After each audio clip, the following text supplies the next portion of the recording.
je m'appelle Dorothy White et je suis chargée d'enseignement à la Faculté des sciences de l'éducation de l'Université de Moncton. À cette question, je répondrai que d'abord, il y a un constat qui demeure. Lorsque les élèves aiment l'école, les apprentissages semblent être facilités. Or, motiver les élèves à aimer l'école, c'est tout un défi. D'abord, les élèves nous arrivent en classe en septembre avec un bagage de différentes connaissances et aussi une motivation avec différents degrés pour faire des efforts. Donc, aimer l'école, je dirais que c'est le constat de base pour faire engager les élèves à faire leur travail. Plusieurs facteurs peuvent contribuer au manque d'intérêt d'un élève pour faire la tâche qu'on lui demande. Par exemple, l'enseignant lui-même peut être monotone et peut engager lui-même et peut motiver, et c'est contagieux pour les enfants. Or, un enseignant qui n'est pas passionné aura moins de succès à engager ses élèves à vouloir apprendre et faire le travail. Les cours eux-mêmes peuvent être ennuyeux.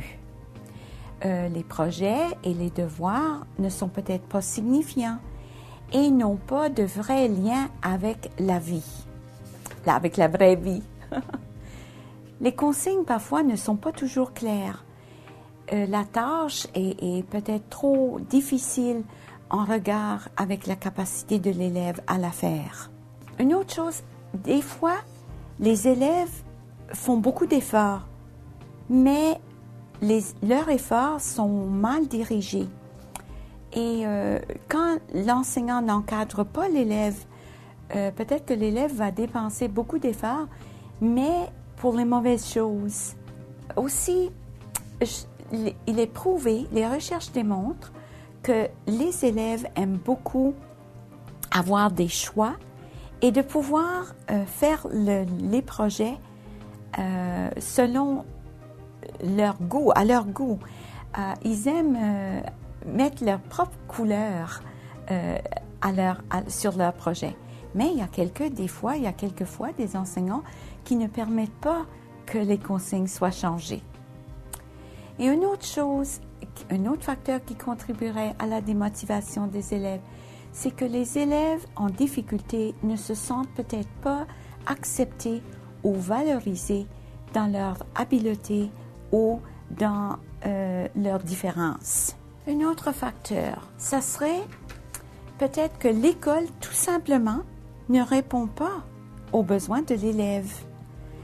Et finalement, un autre facteur, c'est que ce n'est pas tous les enfants qui reçoivent de l'encouragement à la maison.